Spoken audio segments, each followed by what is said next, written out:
مالو سر قربان هم مالو سر قربان هم ختم نبوت زما دین زما ایمان مند اوریدونکو د سوچ امورا د نبی علیہ السلام سیرت د نبی علیہ السلام زندگی د نبی علیہ السلام حالات د هغې تذکره هغه شروع وه د نبی علیہ السلام د ژوند مبارک څلوېښت کاله کوم چې د نبوت نه هغه مخکې و د هغې تذکره هغه شوې وه بیا نبی علیہ السلام ته پیغمبري میلاو شوه د هغې پیغمبرۍ هغه ابتدایي کلونه د هغې تذکره تقریبا 3 کلونو پورې هغه تذکره 13 جمعه باندې هغه شوې وه دغه 3 کاله نبی علیہ السلام دعوت هغه پټ پټ هغه چلولو د دغې نه پس نبی علیہ السلام ته حکم وشو وانذر عشیرتک الاقربین خپل نږدې رشته دار هغه ویروه نو د هغې تذکره واقعه شوه نبی علیہ السلام خپل نږدې رشته دار هغوی ته دعوت ورکو د صفا په ډیرۍ باندې څه وخت چې کله دغه دعوت هغه کل عام وچلېدو نو د مشرکینو سره غم پیدا شو چې د دې روکتام کول غواړي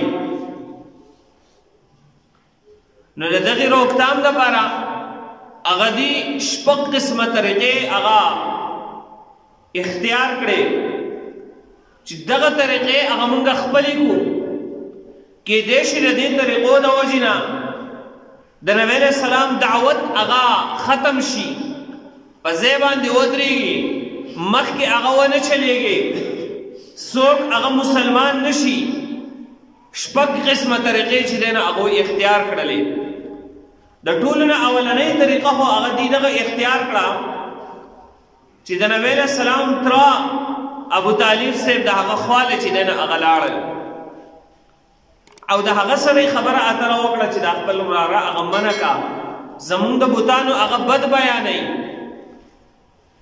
او یو نوی دین هغه ایجاد کړی دی د هغې دعوت ورکوي لہذا د خپل وراره د دین هغه منع کا ابو طالب هغه خلک چې دی نه هغه په څه طریقې سره رفع نه پکړل نبی علیہ السلام ته هغه څه ونه وي نبی علیہ السلام خپل دعوت ښه په زور شور سره هغه جاري ساتلو یو څو میاشتې چې د کل عام دعوت هغه وشولې نو نږدې وخت کې هغه ورځې چې دی نه هغه د حج راغللې اوس دلته کې چې د حج ورځې به وې نو د ټولې دنیا نه به هغه خلک راتلل د کعبې د زیارت دپاره او د حج دپاره په هغه وخت کې به خلکو حج کولو د ټولې دنیا نه به خلک د حج دپاره راتلو نو ظاهره خبره ده چې کله نبی علیہ السلام خپل دعوت د مکې خلکو ته ورکوو نو هغه دعوت په نبی علیہ السلام بهر خلکو ته هغه هم ورکولو نو کله چې د حج د ورځې هغه راغللې د مشرکینو سره ډېر فکر او غم پیدا شو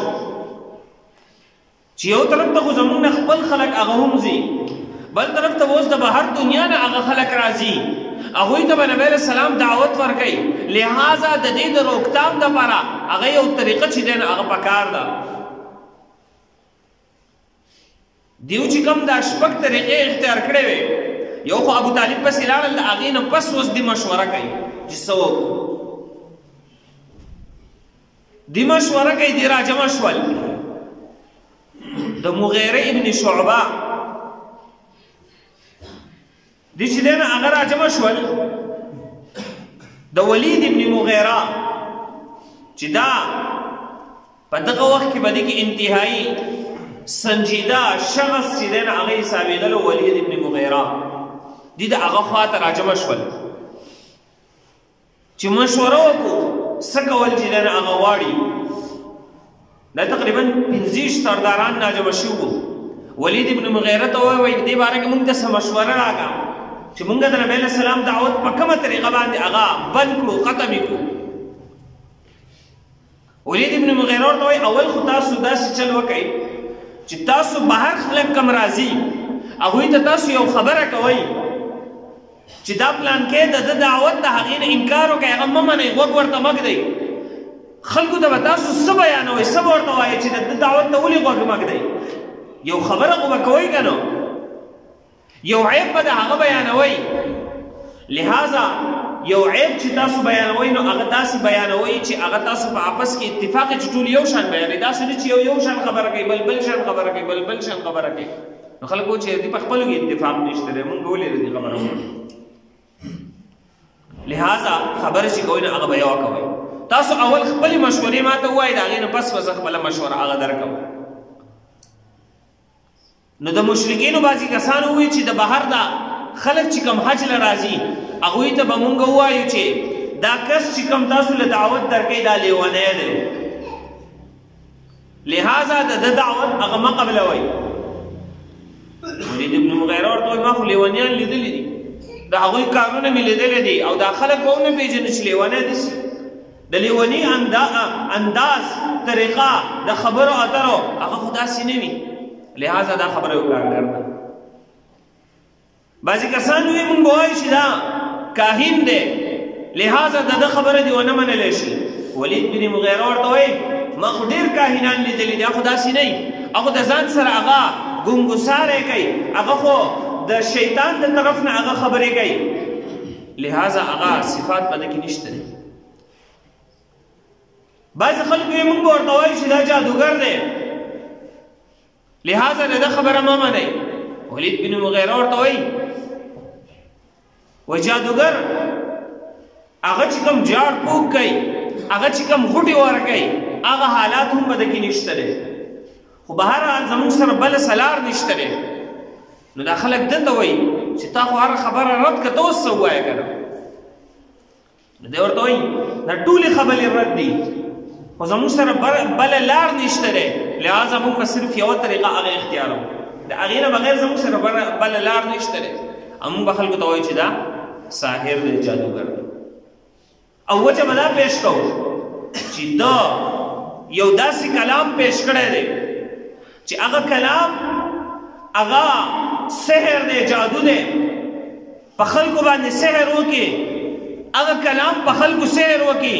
یو ورور مسلمان شي بل ورور هغه د خپل پلار نیکه په دین باندې پاتې شي په آپس کې هغه دشمني جوړه شي د رور په منځ کې هغه جدایي دشمني جوړه کړله د دغه سحر د کلام د وجې نه د په خاندانونو کې دشمني جوړه کړله په قبایلو کې هغه دشمني جوړه کړله لہذا د ده کلام هغه سحر دی جادو دی د دې د وجې نه دشمني پیدا کېږي نفرتونه پیدا کېږي اختلافات پیدا کېږي لہذا د دې کلام نه چې دی نه هغه ځان وساتئ او دا چې دی نه هغه ماورئ مشوره په دې باندې وشوله نو قریشو هغه طریقه کار اختیار کو اولنې د نبی علیه السلام د دعوت هغه د روکتام دپاره چې د نبی علیه السلام په تره پسې لاړل ابو طالب پسې هغه ته یې منت زاري وکړل چې خپل وراره هغه منع دویم طریقه کار هغه اختیار کو دا د قریشو نه واخله تر د قیامته پورې څومره چې کافران دي یا څومره چې باطل خلک وي هغه د حق خلاف هغه هم دغه طریقه کار هغه اختیاروي اول د کس په خپل مشرانو پسې لاړ شوی دا کس منع کړه دویم د نبی علیه السلام په ذات کې عیبونه هغه تلاش کول چې نبی علیه السلام ذاتي طور هغه د کم عیبونو حامل دی د هغې عیبونو هغه تلاش کول کورید کول هغه شروع کړل یو عیب په نبی علیه السلام کې نه و هغه به یې په نبی علیه السلام باندې الزام لګاوه چې لہذا د دې شخصیت ته خلک وګوري د دغه شخصیت نه نفرت پیدا شي بیا به د خبره څوک نه اوري ځکه خبره خو سړی د هغه چا اوري چې د هغه شخصیت هغه صحیح وي پاک دامنه وي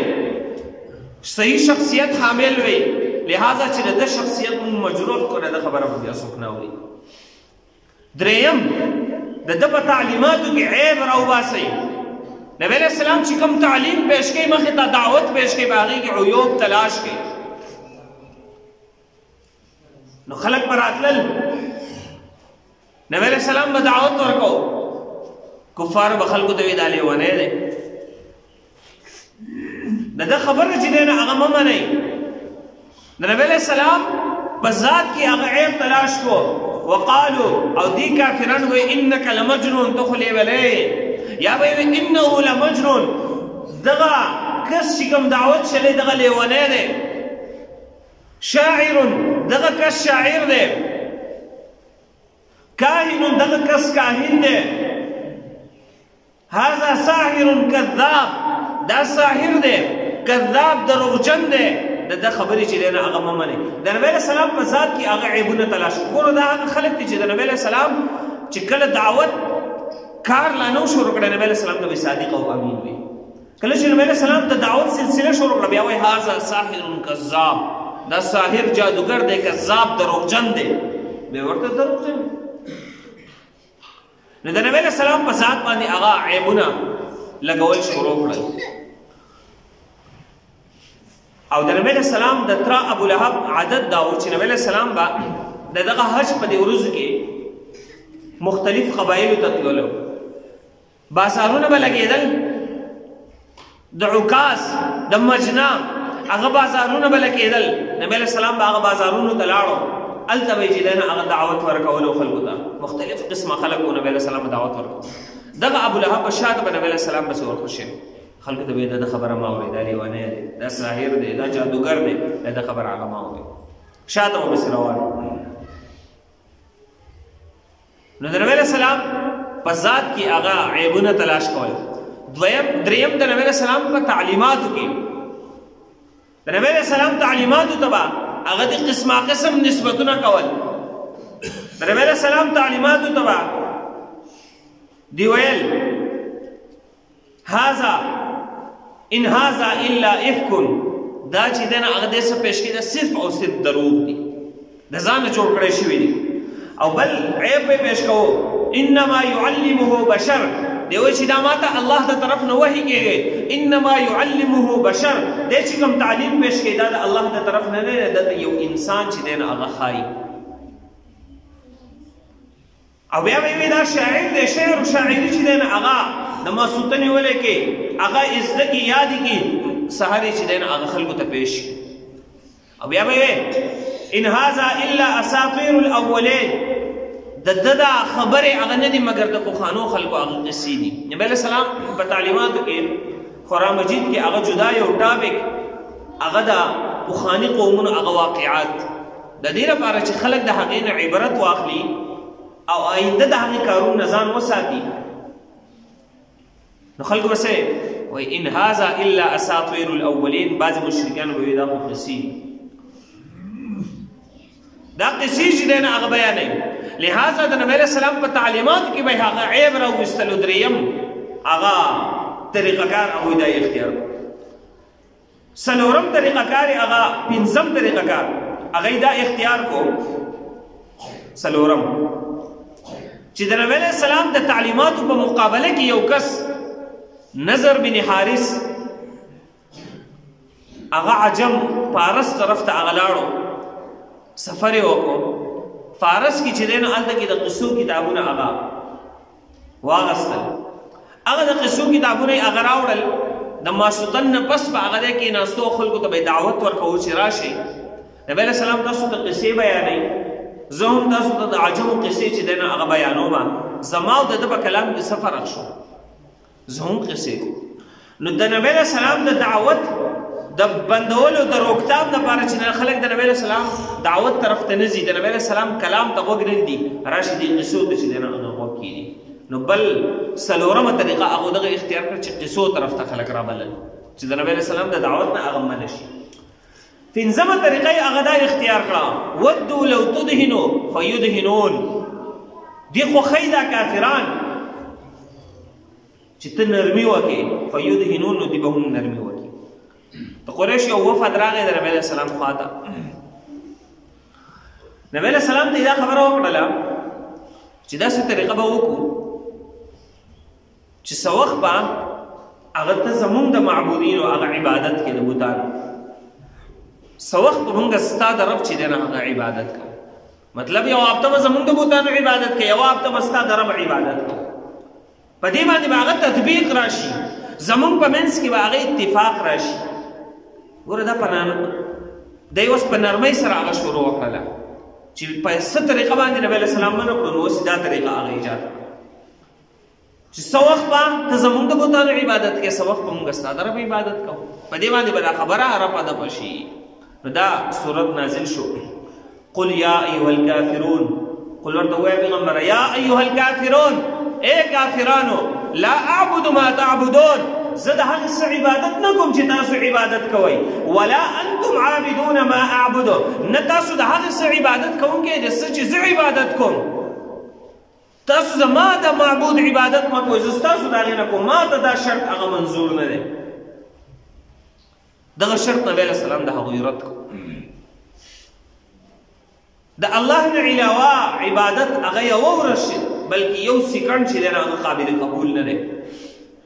نو څلورم پنځمه حربه د هغوی ناکامه شوه دا چې کله ناکامه شوله دا پنځه حربې نو دوی بیا مشوره او میټینګ راوغوښتلو چې د دې دعوت د روکتام لپاره څه پکار دي مونږ خو پنځه طریقې هغه اختیار کړلې په هغې باندې دعوت هغه ونه درېدلو اوس څه طریقه اختیارول پکار دي نو کافرانو په دې باندې اتفاق وکړو چې آخري طریقه د زمونږ سره هغه د ظلم و جبر د ستم چې مونږ په نبی علیه السلام او د هغه په ملګرو باندې ظلمونه هغه شروع کړو وهل ټکول شروع کړو کېدای شي په هغه طریقه باندې دوی د خپلې خبرې نه هغه واوري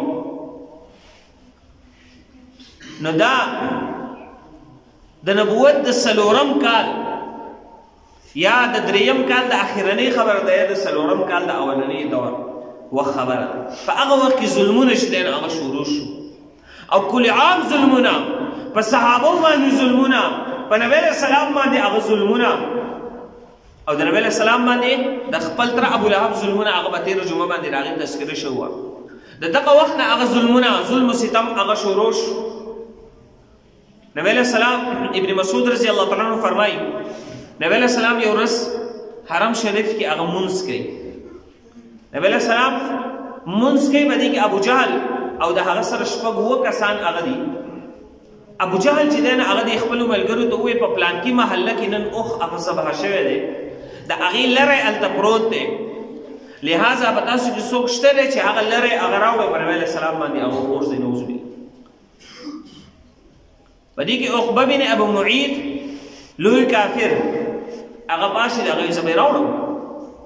هغه لاړو هغه لری هغه راوړو نبی علیه السلام چې څنګه سجدې له لاړو په نبی علیه السلام باندې هغه لری هغه وغورځو ابن مسعود رضی الله تعالی عنه فرمایي زه به دغه وخت کې هغه ناست وم خو زما طاقت نه کېدو چې زه دا کافران منع کړم کاش چې زما طاقت ابن مسعود رضی الله عنه انتهایی عجز غلام صحابي و هغه وایي زما طاقت نه کېدلو وایي دې چې دا لری کله هغه وغورځو په دغه وخت کې دوی په خندا شول او ابن مسعود رضی الله عنه فرمایي داسې خاندي چې دوی په د خندا د وجې نه په دې ځمکو باندې هغه راغښتل داسې په یو بل باندې غوښتل لا غوښتل په دې کې زه ګورم یو ماشوم هغه را روانه د فاطمه رضی الله تعالی عنها جاړي او خیرې کوي کافرانو ته بد رد وایي او د نبی علیه السلام نه هغه لری هغه صفا کوي لرې کوي اخوا دېخوا کوي نبی علیه السلام بیا وروسته چې دی نه هغه د سجدې نه سر راپورته کړو نبی علیه السلام چې کله د سجدې نه سر راپورته کړو نبی علیه السلام لاس اوچت کړل خیرې کوي اللهم علیک بقریش اے الله دا قریش تباه که هلاک بیا نبی علیہ السلام نم په نوم باندې خیرې کوي اللهم علیک بابي جهل اے الله ابو جهل هغه هلاک کې اللهم علیک عتبہ بن ربیعه شیبہ عتبہ شیبہ امیہ بن خلف عقبہ بن ابي معيط دغه کم کافران چې نوم په نوم باندې ابن مسعود رضی الله عنه فرمایي نبی علیہ السلام ورته خیرې وکړې کله چې نبی علیہ السلام خیرې وکړه کافران ویریدل ځکه هغه ته پته و چې په دې ځای کې څوک دعا یا خیرې کوي هغه قبلېږي ویرېدل د هغه نه وتښتېدل لاړل او ابن مسعود رضی الله عنه فرمایي د بدر په موقع باندې دغه کم کسان چې په نبی علیه السلام باندې لرې غورځول او خندا یې کوله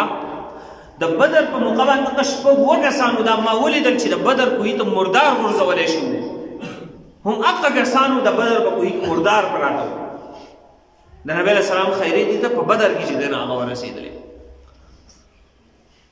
دغه رنګې ابی بن خلف امیہ بن خلف دی چې دین هغه د دې عقبه بن ابي معيط هغه ملګری و. دا عقبه بن ابي معيط د یو ورځ ناست دی د نبی علیه السلام تلاوت اوري. نبی علیه السلام قرآن مجید هغه لولي. د نبی علیه السلام تلاوت چې واورېدو د ده په زړه کې لږ نرمي پیدا شوه او کېناست. د نبی علیه السلام هغه تلاوت یې واورېدو هغې وله خونه او مزه ورکړله. بیا د دغه ځای نه لاړو د ده را زړه اسلام طرف ته هغه مایله شوی. ورسومره چې د بد ملګري د ناکاره ملګري هغه بد بیانېږي احادیث کې هم وجه دغه ده. د اسلام طرف ته عقبه بن ابي معيط مایله شوی او د نبی علیه السلام د قرآن مجید هغه اثر و د هغې د وجې نه هغه اثر پرې شوی و. دی چې د دې ځایږي نه کله د مجلس نه لاړو نو به دې خوا کې بل څوک ناست و هغه دا خبره د ده ملګري امیه ابن خلف ته ورسوله. امیه ته ووایي چې ستا هغه ملګری هغه دوست هغه چې دی هغه دین اسلام طرف ته مایله شوی. هغه خو د نبی علیه السلام تلاوت ته هغه داسې په شوق سره ناست و نږدې دی چې هغه مسلمان شي. کله چې دی امیه بن خلف د عقبه بن ابي معيط سره میلاو شو نو ده ته انتهایي غصه شو بدې ردې ورته وویلې. نو عقبه بن ابي معيط په هغه خپل کېناستو باندې ستومانه شو او ده ته یې وویل چې زه خو ناست ومه متاثره شوی وم خو اوس څه وکړم.